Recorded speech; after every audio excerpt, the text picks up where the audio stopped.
തൃശൂർ കോർപ്പറേഷനിലേക്ക് വന്നാൽ ആർക്കും കേവല ഭൂരിപക്ഷമില്ലാത്ത കോർപ്പറേഷനാണ് തൃശൂർ കോർപ്പറേഷൻ. ഏറ്റവും വലിയ ഒറ്റകക്ഷിയായ LDF അധികാരത്തിലെത്തും. അജിത ജയരാജൻ മേയർ സ്ഥാനത്തേക്കും വർഗീസ് കണ്ടംകുളത്തി ഡെപ്യൂട്ടി മേയർ സ്ഥാനത്തേക്കും മത്സരിക്കും. വിശദാംശങ്ങളുമായി ദിൽജിത്ത് ചേരുന്നു. ദിൽജിത്ത്, എന്തായാലും കണ്ണൂരിലെ മറ്റ് കോർപ്പറേഷൻ എടുത്തു നോക്കുമ്പോൾ തൃശ്ശൂരും ഏറെക്കുറെയൊക്കെ ക്രൈസിസ് നിലനിന്ന ഒരു കോർപ്പറേഷനായിരുന്നു. പക്ഷേ അവിടെ എന്തായാലും LDFന് മുൻതൂക്കമുണ്ട്. BJP അംഗങ്ങളുണ്ട്. ഒപ്പം തന്നെ കോൺഗ്രസിനും പറയത്തക്ക രീതിയിലുള്ള ഇടപെടലുകൾ അവിടെ CN ബാലകൃഷ്ണന്റെ മകളെ മേയർ സ്ഥാനാർത്ഥി ആക്കുന്ന അടക്കമുള്ള ചർച്ചകളൊക്കെ നടന്നിരുന്നു. എന്തായാലും എങ്ങനെയാണ് അവസാന ഘട്ടത്തിലേക്ക് എത്തുമ്പോൾ തൃശ്ശൂരിന്റെ ഒരു ചിത്രം, അന്തിമ ചിത്രം?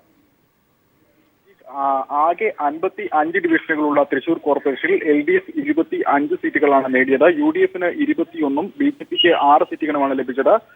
2 UDF വിമതന്മാർ ജയിച്ചു വന്നത് എന്നത് തന്നെയാണ് ഏറ്റവും വലിയ ശ്രദ്ധേയമായ കാര്യം. അതുപോലെ തന്നെ സ്വതന്ത്ര സ്ഥാനാർത്ഥി ആയി ജയിച്ചു വന്ന P. സുകുമാരൻ LDFന് പിന്തുണ പ്രഖ്യാപിച്ചിരുന്നു. അതോടുകൂടി LDFന്റെ അംഗബലം 26 ഉയർന്നു.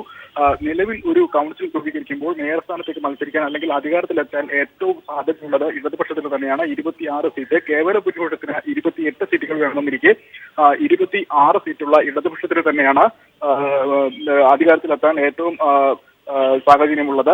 ഇപ്പോൾ ഇന്നലെ രാത്രി വരെ നിലപാട് വ്യക്തമാക്കാതിരുന്ന 2 UDF റിബലുകൾ സുക്തി റാഫി, ജേക്കബ് പുലിക്കോട്ടിൽ എന്നിവർ ഇന്നലെ അർദ്ധരാത്രിയോടുകൂടി തന്നെ ഇവരുമായി ചർച്ച നടത്തി. കോൺഗ്രസിലേക്ക് തിരിച്ചു കൊണ്ടുപോകാനുള്ള നീക്കങ്ങൾ നടത്തി. അതോടുകൂടി 21 എന്ന അക്കത്തിൽ നിന്ന് UDFന്റെ അംഗബലം 23 ഉയർത്തിയിട്ടുണ്ട്. എന്നാൽ ഇവർക്ക് ഈ കേവല ഭൂരിപക്ഷത്തിന് അടുത്തെത്താൻ സാധിക്കാത്തത് കൊണ്ട് തന്നെ ഇടതുപക്ഷത്തിന് തന്നെയാണ് ഇപ്പോഴും മേൽക്കൈയുള്ളത്.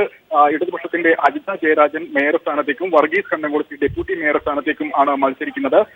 ഏതായാലും ഇപ്പോൾ ഇലക്ഷൻ അല്പസമയത്തിനകം ആരംഭിക്കും. UDFിൽ നിന്നും കേവല ഭൂരിപക്ഷത്തിനടുത്ത് എത്താൻ സാധിച്ചിട്ടില്ല എങ്കിൽ പോലും UDFിൽ നിന്നും ഡെപ്യൂട്ടി മേയർ സ്ഥാനത്തേക്കും മത്സരം നടക്കുന്നുണ്ട്. മന്ത്രി CN ബാലകൃഷ്ണന്റെ മകൾ CB ഗീത മേയർ സ്ഥാനത്തേക്കും DCC ജനറൽ സെക്രട്ടറി കൂടിയായ ജോൺ ഡാനിയൽ ഡെപ്യൂട്ടി മേയർ സ്ഥാനത്തേക്കുമാണ് മത്സരിക്കുന്നത്.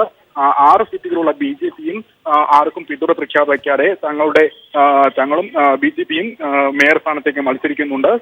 MS സമ്പൂർണ്ണയാണ് BJPയുടെ മേയർ സ്ഥാനാർത്ഥി. ഏതായാലും അല്പസമയത്തിനകം തന്നെ വോട്ടെടുപ്പ് ആരംഭിക്കും.